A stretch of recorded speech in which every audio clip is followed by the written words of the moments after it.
Life India TV news. Kalyan तालुक्यातील सोनारपाडा गाव येथे हरिभक्त परायण श्री गणेश महाराज ठाकूर यांच्या अथक परिश्रमातून आणि आध्यात्मिक मार्गदर्शनाखाली ग्रंथराज ज्ञानेश्वरी 108 पारायण पूर्ण करून संकल्पपूर्ती झाल्याने सोहळा मोठ्या भक्तिभावात आणि उत्साहात आयोजित करण्यात आला.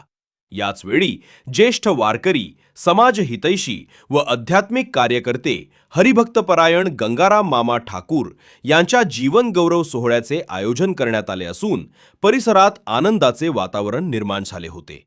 हरिभक्त परायण गणेश महाराज ठाकूर यांनी वारकरी संप्रदायाच्या विचारांचा प्रसार करण्यासाठी गेल्या अनेक वर्षांपासून सातत्याने कीर्तन, प्रवचन, पारायण आणि धार्मिक उपक्रमांचे आयोजन करून समाजात आध्यात्मिक जनजागृती निर्माण केली आहे. युवकांना संस्कारांची दिशा देणं, भक्तिमार्गाची ओळख करून देणं आणि समाजात एकात्मतेचा संदेश पोहोचवणं हे त्यांचे उल्लेखनीय कार्य पंचक्रोशीत प्रसिद्ध आहेत. तसेच हरिभक्त परायण गंगाराम मामा ठाकूर यांनी आपल्या संपूर्ण आयुष्यात वारकरी परंपरेचे जतन, समाज प्रबोधन आणि भक्तिभावाचा प्रसार करण्यासाठी मोलाचे योगदान दिले आहे. युवकांना संस्कारांची दिशा देणं, भक्तिमार्गाची ओळख करून देणं आणि समाजात एकात्मतेचा संदेश पोहोचवणं हे त्यांचे उल्लेखनीय कार्य मानले जाते. तसेच हरिभक्त परायण गंगाराम मामा ठाकूर यांनी आपल्या संपूर्ण आयुष्यात वारकरी परंपरेचे जतन, समाज प्रबोधन आणि भक्तिभावाचा प्रसार करण्यासाठी मोलाचे योगदान दिले आहे. त्यांच्या कार्याचा गौरव म्हणून आयोजित करण्यात आलेला जीवन गौरव सोहळा हा त्यांच्या समाजसेवेचा आणि आध्यात्मिक कार्याचा सन्मान मानला जात आहे. या सोहळ्यानिमित्त सकाळी ग्रंथराज ज्ञानेश्वरीची पालखीतून भव्य मिरवणूक काढण्यात आली असून त्यानंतर हरिभक्त परायण श्री जगन्नाथ महाराज पाटील यांचे हरिकीर्तन पार पडले. तसेच शेकडोच्या भाविकांच्या उपस्थितीत महाप्रसादाचे आयोजन देखील करण्यात आले होते. संत परंपरेचा वारसा जपत समाजात अध्यात्म, संस्कार आणि एकोप्याची भावना रुजवणारे हरिभक्त परायण गणेश महाराज ठाकूर आणि हरिभक्त परायण गंगाराम मामा ठाकूर यांचे कार्य प्रेरणादायी असून त्यांच्या योगदानाचा गौरव हा संपूर्ण वारकरी संप्रदायासाठी अभिमानाची बाब असल्याची भावना उपस्थित भाविकांनी व्यक्त केली.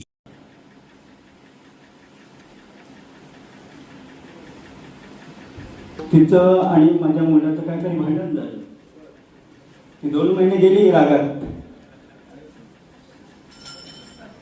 माझी मिसेस म्हणाली, तुम्ही आता ज्ञानेश्वरी वाचा, ज्ञानोबांना प्रार्थना करा.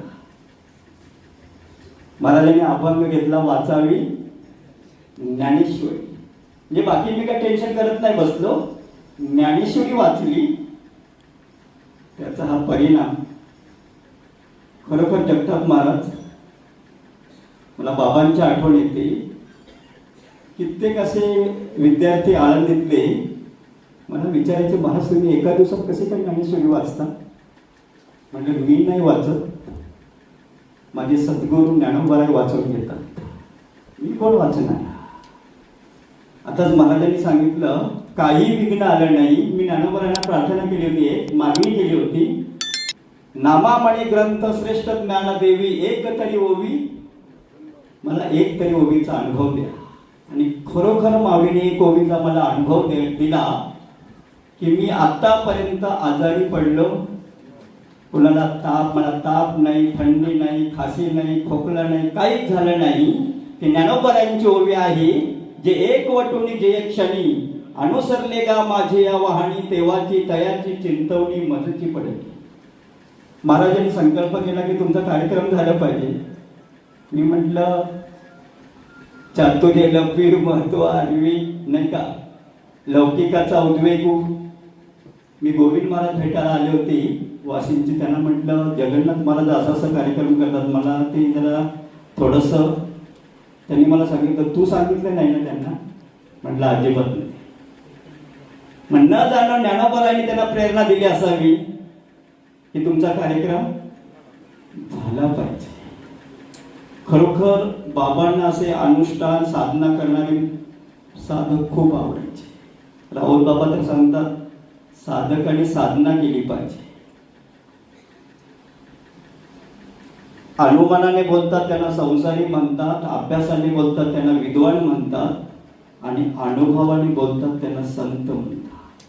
अनुभव आला पाहिजे परम. तुका म्हणे येथे पाहिजे अनुभव, नाही का? आणि खरोखर अनुभव येत असतो. महाराज सांगतात काही टेन्शन आलं तुम्ही ज्ञानेश्वरी वाचा. जो म्हणे काय वाचा, जो सेवक होईल येचा, तो स्वानंद साम्राज्याचा चक्रवर्ती करी. जाणते या सवा गीताची एक सेवा, काय करायला आघवा शास्त्री.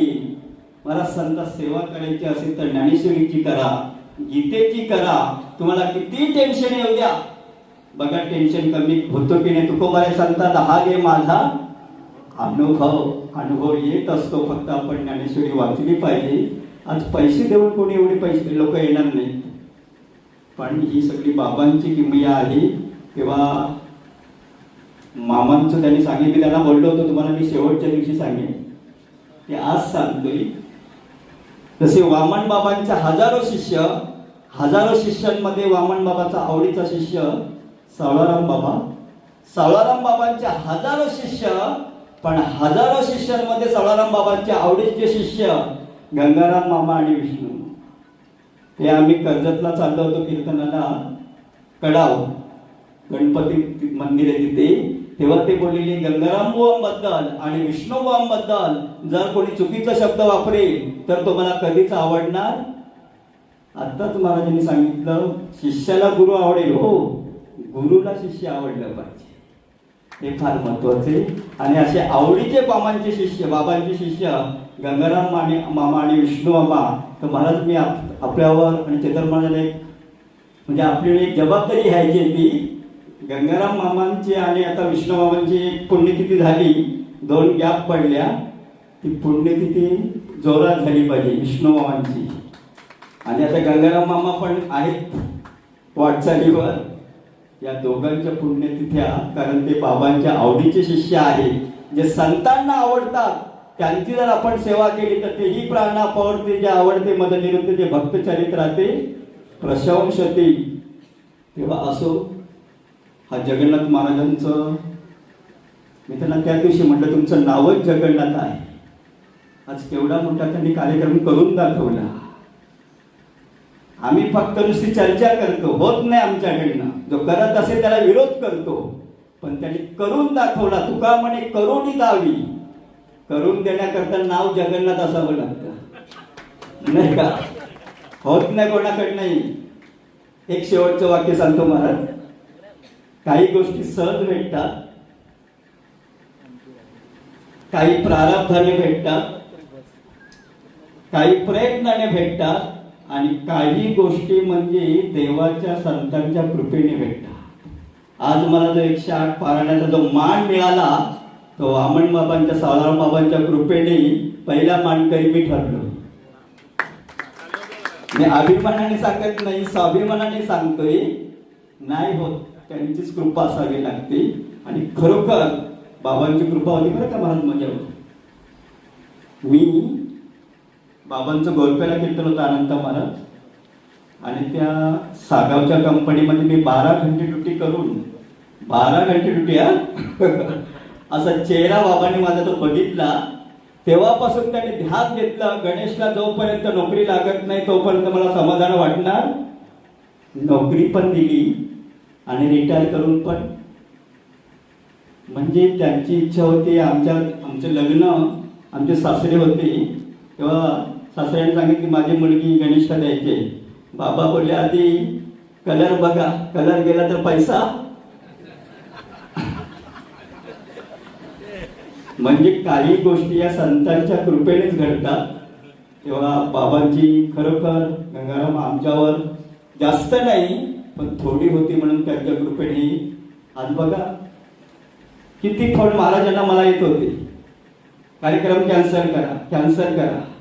पण महाराजांचा मला एक शब्द मी त्यानंतर लक्षात ठेवेन, मरेपर्यंत लक्षात ठेवेन, तो पॉझिटिव्ह. ते पॉझिटिव्हच राहिले. म्हटलं आपण मामांचं कार्य करतो, तिथे काय दुसरं काय धिंगाणे करत नाही. आणि तो कार्य त्यांच्यात, आज मामांना तिकडे आनंद वाटत असेल की माझा आज इकडे उदो उदो होतोय, नाही का, गौरव होतोय. म्हणजे सांगण्याचं तात्पर्य, माणसाने नेहमी जर सकारात्मक राहिलं तर देव त्याला कुठे ना कुठे देत असतो. असो आपण सगळे इथे आलात आणि मामांचं आणि माझं हे गुणगौरव त्याच्यामध्ये आमचे गावातले काही मेन लोक त्यांनी पुढाकार घेतला. आमचे संदीप म्हात्रे म्हणजे आम्हाला चांगला स्पॉन्सर भेटलाय बरं का बाबांच्या कृपेने. त्याला काही सांगितलं नाही म्हणत नाही. मुकुंद म्हात्रे, आमचा मुकेश सेठ, शरद शेठ, केशव शेठ, उंबारलीचे सुखदेव शेठ यांनी सांगितलं नाही मामांचं आणि तुमचं कार्य व्हायलाच पाहिजे. आणि त्यांनी तो पाठिंबा दिला, सगळं तनमन धनाने मदत केली, म्हणून एक कार्य झालं. तेव्हा काय द्यावे असे व्हावे उत्तर आहे, ठेवी दहा पायी जीव थोडा. चरणी आपण वेळेत वेळ काढून मामांसाठी आणि आमच्यासाठी आलात त्याबद्दल ठाकूर कुटुंबियांच्या वतीने आम्ही आपले स्वतःच्या ऋणी आहोत. ज्ञानेश्वरीची 108 पारायण, ती सुद्धा क्रमशः सलग अखंड अक्षुण्ण, त्याच्यात कोणताही खंड पडू न देता अशा या पारायणाची परिपूर्ती आहे. पत्रिकेत जरी 108 असं लिहिलेलं असलं तरी एकूण 111 पारायण करून ते आले. विठ्ठला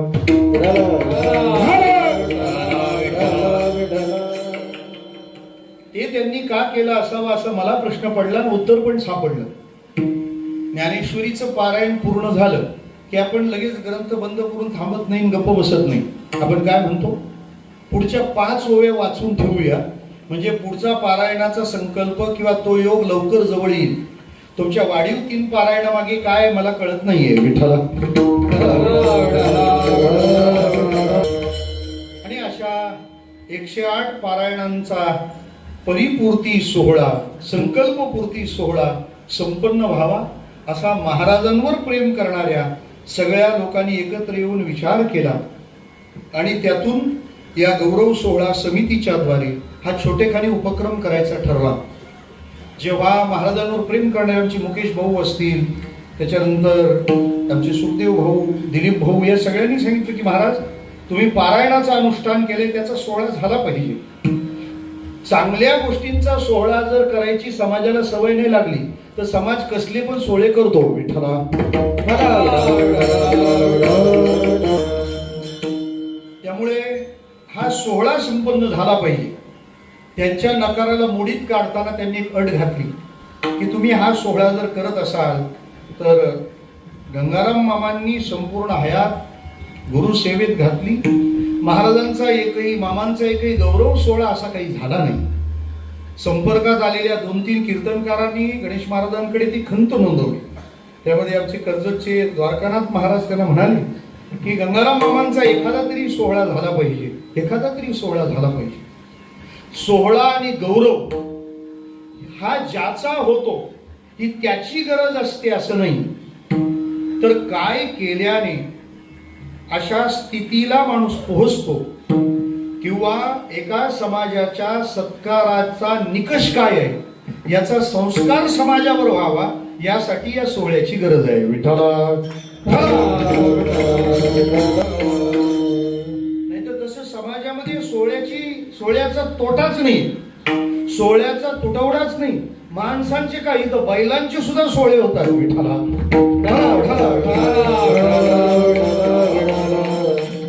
त्यामुळे नेमका सोहळा कोणाचा झाला पाहिजे हे समाजाच्या नीट लक्षात यावं म्हणून गणेश महाराजांनी अट घातली की मामांचा सोहळा झाला पाहिजे.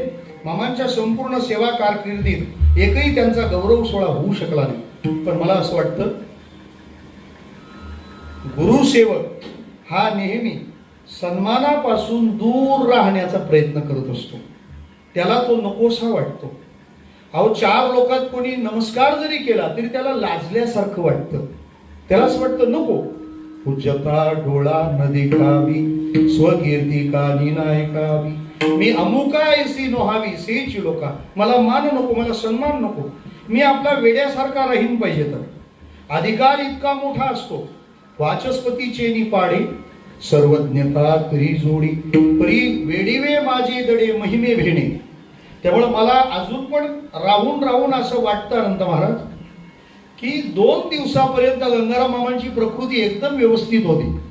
मला वाटतं त्यांनीच काहीतरी अशी लीला केली असावी की माझ्या गुरु सेवेमध्ये एखादा सन्मानाचा सोहळा सुद्धा माझ्या सेवेला कमीपणा आणणारा असावा आणि त्यांनी संकल्पाने ते आजारपण आणला असावं. आता बघा संध्याकाळी त्यांना डिस्चार्ज भेटेल. विठ्ठल मला असं वाटतं की त्यांच्या या जीवन गौरव सोहळ्याला ते इथं नसणं किंवा ते दवाखान्यात असणं, या मंडपात नसणं, याने सुद्धा तो सोहळा आणखी उंचावल्यासारखा वाटतो. माणूस अत्यंत श्रेष्ठ स्थितीला पोहोचल्यासारखा वाटतो. या 2 काका पुतण्यांच्या एका दिव्य जीवनाचा गौरव करण्याची तुम्हा सर्व वैष्णव समाजाला लाभलेली एक सुसंधी आहे. आणि ही सभा किती संपन्न, किती श्रीमंत असेल. इथं आता एखादा खडा उचलला आणि जर जो असा अंदाजी फेकला तर तो लागेल त्याच्या तो कीर्तनकार निघेल, इतकी सभा श्रीमंत आहे. त्यामुळे मी त्या सगळ्या बसलेल्यांचा प्रतिनिधी म्हणून उभा आहे. विठ्ठला